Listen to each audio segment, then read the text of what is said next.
Ecclesiastes chapter 3 today. As we said last week, Ecclesiastes is perhaps one of the most confusing books in the entire Bible. Commentators disagree on so much of it. They disagree on its authorship, they disagree on its purpose, and they even disagree on its tone. But nonetheless, there are many things they do agree on that we can learn from. And so we said that last week that if you were in the habit of journaling on a daily... Does anybody journal on a daily basis? Okay, Sharon? Shonda? Okay.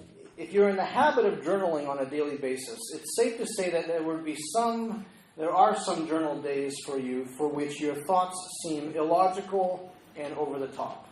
Would you agree? And so there have been days where you say, I hate this life. I wish everyone would just go away, and you write it down, right? And so if your 12-year-old, picked up your journal entry on that day and read it, would it make sense for him or her to conclude, well, Mom says the only way to be happy in this life is to live by yourself, so I think I'll never marry or have children? No. That would be wrong to conclude, because in your journal entry you weren't giving anyone correct information about life, so much as you were giving them correct information about your experience of life, and in that way, everything you said is absolutely true. Right?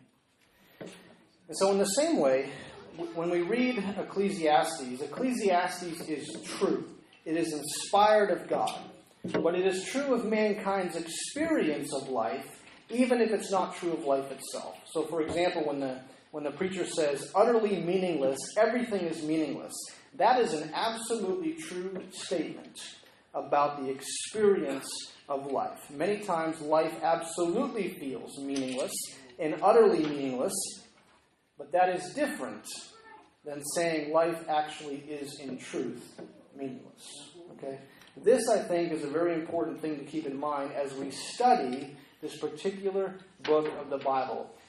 So often the preacher is giving us absolutely true information about the experience of life. But it's like a journal entry. Okay? And so it's inspired of God. And so I want us to see four things from this particular passage today. I want us to see the frustration of life's parameters, verses 1 through 10. The purpose of life's parameters, verse 14. The longing for the unparametered life, verse 11. And then lastly, the gateway for entering the unparametered life. I want to talk about those four things. So the preacher begins this section by saying that everything has a limit under the sun. There's a time for everything, a season for everything. Time in this way could best be understood as a boundary marker of sorts. And so to say that there is a season for every activity under heaven is to say that everything has a time frame. Seasons are bound. They have beginnings and endings. They come, but they also go. To say another way, everything in life has parameters. There is a parameter for this and a parameter for that, and mankind cannot escape those parameters no matter how hard he may try. Okay? Verses 1 through 8, the preacher speaks 14 contrasts, and then ends that section in verses 9 through 10 with a statement of the burden of it all. He says, what do workers gain from their toil? I have seen the burden God has laid on the human race. And so the question can be asked here, what is it about the reality of time? What is it about the reality of inescapable parameters? What is it about these contrasts that is so frustrating and burdensome? Before we answer that question, let us notice something else about the parameter of time. Notice that the 14 items listed in verses 1 through 8 are generally not created by us. Instead, they are dictated to us. So a time to be born and the time to die are dictated to us, right? The times to weep and the times to laugh also fall upon us. Okay? They're not created by. So nobody ever says, out of the blue, I'm now going to enter a time of mourning. No, if they say this, it is because some mournful event has fallen on them, and likely they wish it hadn't. Right? Times to build and times to tear down are largely dictated to us. If you're able to build, it's because the conditions necessary to build are available to you. God has granted your land water so the trees can grow. God has granted you the strength to build. God has granted peace in your city so that all of your resources don't have to be wrapped up in fending off enemies. Okay. Likewise, the times to tear down are cast upon us as well. A tree falls on your home. A tornado takes out Main Street. Illness strikes, making you unable to do the work you used to do, and so you must destroy or get rid of everything you build. Okay? Even the times to speak and the times to be silent are cast upon us. We do not choose them. Now, this doesn't mean that we do not choose when to speak or when to be silent, but it means that there are parametered seasons. I think you agree with this. There are parametered seasons in life for which silence or speaking is most appropriate. So tragedy is a time to be silent and reflect, right? The birth of a child is a time to be silent and wonder at the mystery of birth. Death is a time to be silent and wonder at our brevity. And in terms of times to speak, for all of us parents, I think you agree with this when I say, the time to speak is the time when our children are still in the home. Okay? Many parents today will say, I want my children to make their own decisions in life. I don't want to push them in any certain direction. If they have feelings or thoughts or desires or aspirations I do not like, I need to support them, but I don't want to push them too hard in any certain direction. Okay? But if you take this position, I believe you are forfeiting your time to speak. If you do not speak truth into your children when they are young, you will lose the opportunity to speak truth into your children ever again. The season of life that God has parametered for parents to speak to their children is when their children are still children. So consider this also. Why should you not want to speak to your children, why should you not want to strongly influence your children in a certain direction? Everybody else in the world wants to influence your child in a certain direction. Why shouldn't you? Right? So parents, if we do not capitalize on the childhood of our children for truth speaking, we will have to watch them make destructive choices as adults and keep silent because the time for speaking will have passed. Does that make sense? So there is a time, or a parameter, if you will, for everything under the sun, and those parameters largely fall on us. They're dictated to us, right? So the preacher is saying that there is a parameter time for everything, and more often than not, those times fall on us.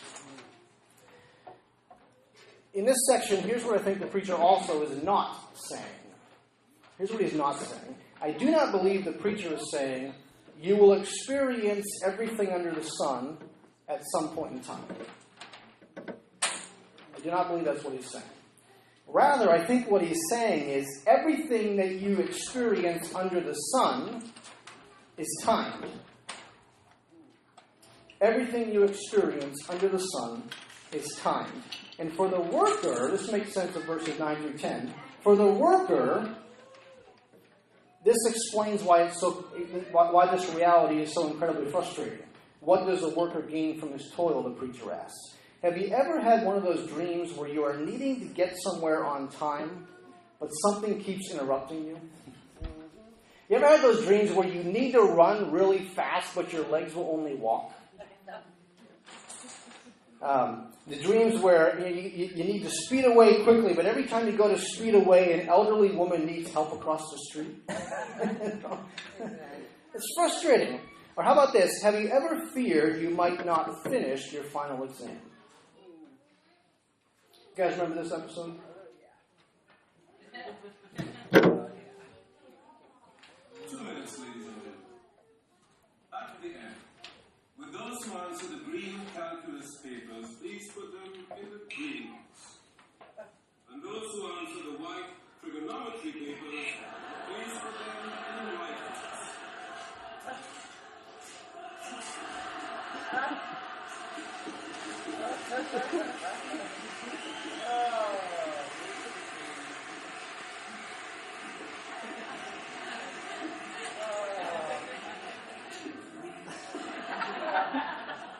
Stop writing, please. I said stop writing. Stop writing.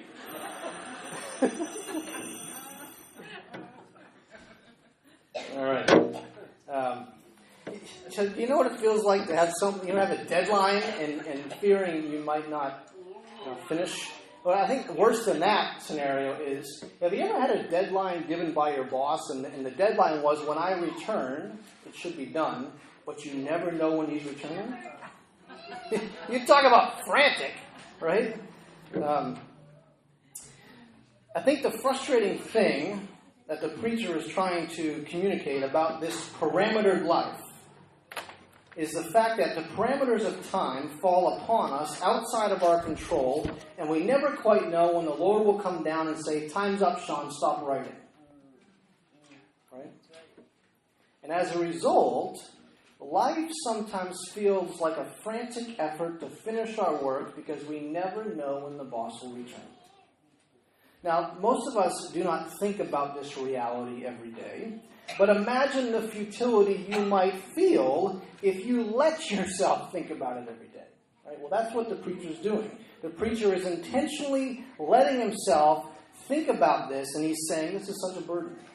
All of this effort, all of my work, all of my goals, I'll likely never finish them, and the boss could walk in at any moment and say, "Time's up." What a frantic rush. Right?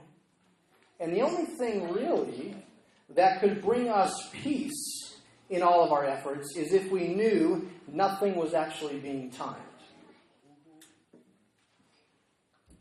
What if there was no rush? What if there were no deadlines? Right? And so the preacher says God has set eternity in the hearts of men. God has placed in us a desire, for a lack of deadlines, if you will. Okay? Yet they cannot fathom what God has done from beginning to end.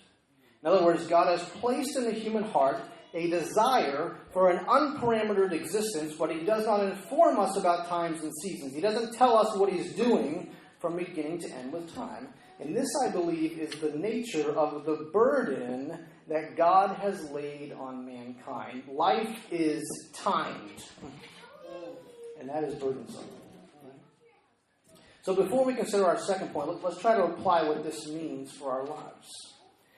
If this is the way life actually is, if the parameters of time are outside of our control, which I think you would agree they are, right? Then life cannot be about our accomplishments. Life cannot be about our...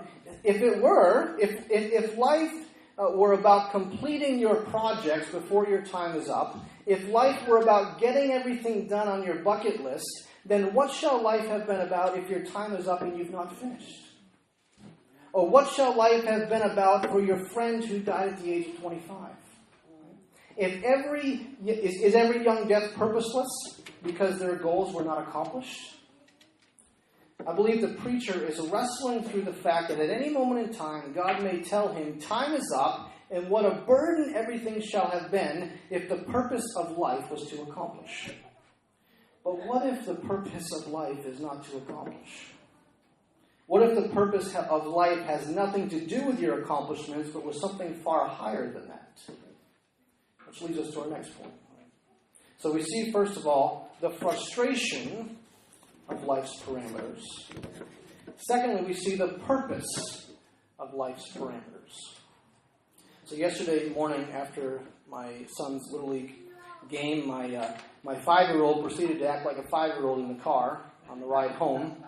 And as a result, she was in trouble when she got home. Okay? And her punishment when we arrived was to spend time in her room by herself. And so what do you imagine was the first question she asked me when we went into her room together? Daddy, how long? How much time? She wanted to know how much time she had to spend in a room by herself. And so, so it does something to us to know that our length of time somewhere is in someone else's control, does it not?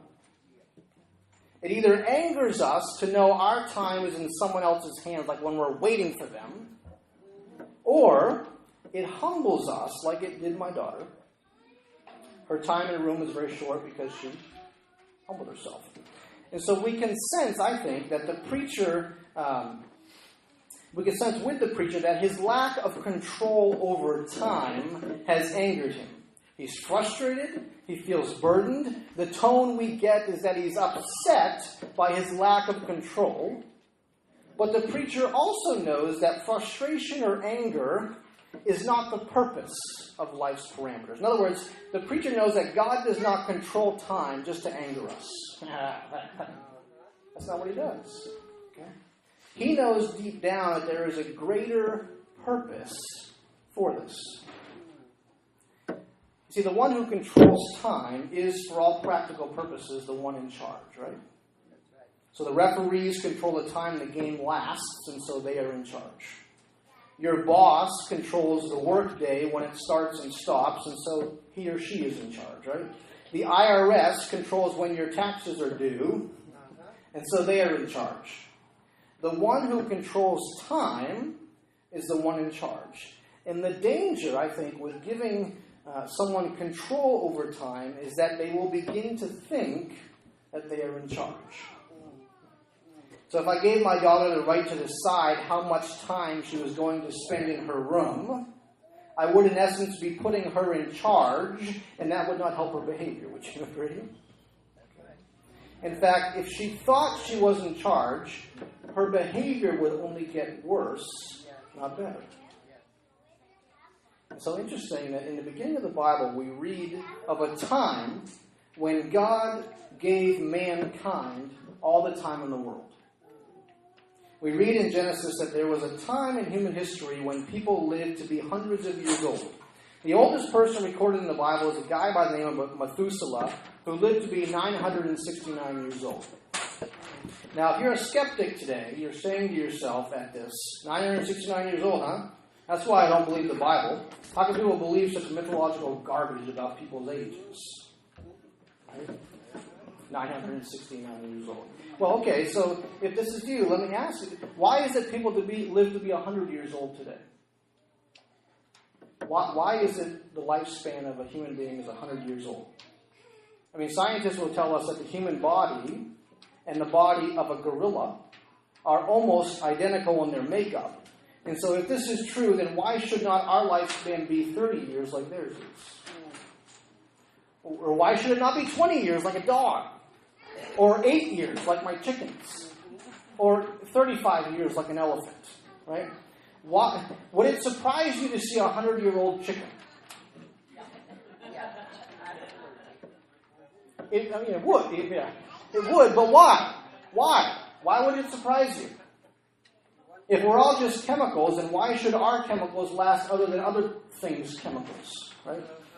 Well, the only answer to this is that there is a time for everything under the sun. In other words, God has timed everything under the sun. God gave mankind a time of 100 years, and if he gave us a time of 100 years, why could he not have given us a time of 800 years? I mean, we have particles, we have matter around that's at least that old, don't we? Why couldn't we still be? So, you see what I'm saying? So here's why he stopped. Here's why he stopped letting us live longer. God stopped letting us live longer because mankind began to think that they were in charge. Mankind began to think that they were the ones calling the shots. When God gave mankind all the time in the world, mankind did not become better. They became worse. At one point in the Bible records that in their great ages, every thought of every imagination became only evil continually. In other words, with more time came more corruption. With more time came more violence in the world. With more time came less reverence for God and less respect for people. If all I did to my daughter whenever she misbehaved was give her more time, as if to say, well, she'll grow out of it one day, it doesn't happen. Age does not solve the problem of a stubborn will. The only thing that solves the problem of a stubborn will is the final admission that I am not in charge. Until my daughter said to herself, Daddy's in charge here, not me, her behavior would not have changed. Okay? And so what the preacher says in these verses is that the reason God parametered life within a certain amount of time was so that we would finally admit that we're not in charge. Verse 14 says, God does it so that people will fear him or revere him. In other words, God does it so that we will get off the throne of our lives. God does it so that we will give up. God does it so that we will give in. God does it so that we will stop calling the shots in our lives and stop thinking we're in charge. God does it so that we will give him the steering wheel of our lives and get in the back seat where we belong. God does it so that we will know that we are not in control and that one day our in-chargedness will be over. Because my life is timed. Folks, you cannot be a Christian and be in charge of your life at the same time. To be a Christian is to finally admit that you are not in charge. To be a Christian is to come to a place where you say, Jesus is in charge now. I give up, I give in, I give over, I give into his will, and I give up my will. And until you do this, you are not a Christian. You may like Christ. You may believe a lot of things he taught. You may actually believe he died for you and he rose from the dead. But until you shut the car off, get out, give Jesus the keys, and get in the back seat where you belong, you are not a Christian. The one thing God wants us to learn from the fact that time is outside of our control is that we are not in charge. That's its purpose. That's why he does it. And so here's what this means. If God has so parametered life, then it must be that the best thing for us in this life is not that we live a bunch of years. If the very best thing for us in life was to live a bunch of years, then God would have granted it. But the fact is, the very best thing for us is not to live a bunch of years. The best thing for us is to revere and respect our Creator in whatever lot of years we are given. This is the purpose of the parametered life. Because our life is timed, God wants us to know that we are not in charge. And if we are not in charge, then God's hope is that we will place him in charge and let him drive. Okay? So we see here the frustration of a parametered life, where we get this hourglass ticking and we never know when it's up. Secondly, we see the purpose of the parametered life. God purposes to humble us with our lack of time and to get us to give him the keys to the car. And then thirdly, we see the longing for the unparametered life. I said last week that many commentators believe that the book of Ecclesiastes is a sort of commentary or extended meditation on the fall as recorded in Genesis. Some believe that all of the frustration, well, and I believe this too, all of the frustration and all of the burden the preacher makes known about life is ultimately a result of the fall. And so if we use the fall as a guidepost for Ecclesiastes, then it's safe to say that the Garden of Eden was a place of timelessness. In other words, it was a place of parameterlessness, almost. In the Garden of Eden, Adam and Eve were only given one parameter of life. They didn't know about death. They did not know about suffering. They did not experience a time of tearing down or a time of war. In the Garden of Eden, the burdens of a timed world were non-existent. But one thing God said was this. He said, do not touch the tree in the middle of the garden. Now, was there anything special or specific about that tree? Maybe, maybe not. But here was the test of the tree. The test was whether or not Adam and Eve would allow God to remain in charge in the garden or not. You see, in a world in which God is allowed to remain in charge, time is not a factor. There is never a time for war in that case because people do not cause it. There is never a time for killing because God always sustains life. There is never a time for healing because no one's ever injured. But when Adam and Eve took from the tree God told them not to take from, they decided they could steer the ship better. And so Ecclesiastes is an extended meditation on mankind's incompetence in steering the ship. But the preacher says that one thing remained with us from the Garden of Eden, and that is the desire for the unparametered life. When we lost the unparametered life, we did not lose its memory. The preacher says God has set eternity in the hearts of men, yet they cannot fathom what God has done from beginning to end. I think you would agree that the longing for the Garden of Eden has not left the human heart. All of us long for love without parting. All of us long for eternity. Eric Ortland said it this way. He said, God has put eternity in our hearts, but bound us in time, all in order to drive us to himself. He is at work in all of human history, but in such a way that we cannot change anything he does or understand his doings, regardless of our yearning to do so. We are aware of something beyond time that God prevents us from finding, so that bereft of any bird's eye view of reality, bereft of any comprehensive, consistent grasp of the whole, we turn to God in love, reverence, and obedience. C.S. Lewis would describe our longing for eternity this way. He said, creatures are not born with desires unless satisfaction for those desires exists. A baby feels hunger. Well, there is such a thing as food. A duckling wants to swim. Well, there is such a thing as water. Men feel sexual desire. Well, there is such a thing as sex. If I find in myself, Lewis says, a desire which no experience in this world can satisfy, the most probable explanation was that I was made for another world. If none of my earthly pleasures satisfy it, that does not prove that the universe is a fraud. Probably earthly pleasures were never meant to satisfy it, but only to arouse it, to suggest the real thing. And if that is so, I must take care, on the one hand, never to despise or to be unthankful for these earthly blessings, and on the other, never to mistake them for something else of which they are only a kind of copy or echo or a mirage. I must keep alive in myself the desire for my true country, which I shall not find till after death. I must never let it get snowed under or turned aside. I must make it the main object of my life to press on to that country and to help others do the same.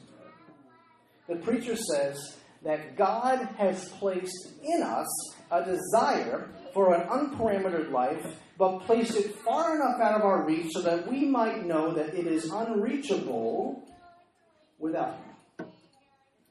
Does that make sense?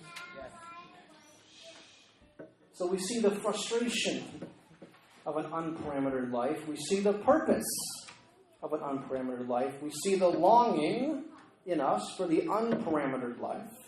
And then lastly, and we'll close with this, we see the gateway to the unparametered life.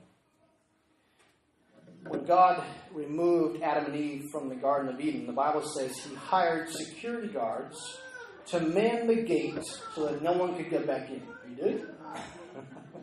Genesis 3:24 says, after he drove the man out, he placed on the east side of the Garden of Eden cherubim and a flaming sword flashing back and forth to guard the way to the tree of life. When mankind was kicked out of the garden because they wanted to be in charge, God said, you're not coming back in. You can't be in charge of here. Okay? And in the final chapter of the entire Bible, we get a picture of that guarded gate being opened again. In Revelation 22, Jesus, the Lamb of God, said, blessed are those who wash their robes, that they may have the right to the tree of life and may go through the gates into the city. Outside are the dogs, those who practice magic arts, the sexually immoral, the murderers, the idolaters, and everyone who loves and practices falsehood. I, Jesus, have sent my angel to give you this testimony for the churches. I am the root and the offspring of David and the bright morning star. The Spirit and the bride say, come, and let the one who hears say, come. Let the one who is thirsty come, and let the one who wishes to take the free gift of the water of life. These are the final words of Jesus in the Bible. The words to come. So in essence, Jesus said, follow me through the guarded gate. Follow me into the city. I have made the way. I have disarmed the door. In letting go of all of my authority, I gave you the authority to enter in. In entering the parameter of time, I opened the door to your eternity. In embracing a time for death, I unlocked for you timelessness and eternity. In absorbing the penalty for your disobedience, you are no longer guilty of disobedience. In receiving the penalty for sin on the cross, you have received the reward of righteousness in heaven. Because I have accomplished this for you, your life does not need to be about accomplishment. Because of my sacrifice for you, your life is no longer about what you accomplish, but what I have accomplished for you. Stop worrying about your accomplishments and set your eyes on what I have already accomplished for you. Jesus says, get up, come in. All you who are thirsty, come. The door is open, the alarm is disarmed. Come, take the free gift. It cost me my life, but it's free to you. Take it, embrace it. Jesus says, on the cross, I gave you the right to get back in. Now get in the back seat and come in. Jesus said, let me wash you. Not because you deserve to be washed, but because in my love for you, I wanted to wash you. The gateway, folks, to the unparametered life is Jesus Christ. He's the only way back in. The only way back in. And so this afternoon at 2 p.m., Bruce and Rana are going to participate in that monumental washing. They're going to be baptized at OPG Point. We've been learning together about Jesus every Friday for months now, and they're now ready to be washed. So the question for you this morning is, are you ready to enter the unparametered life through the leadership of Jesus Christ?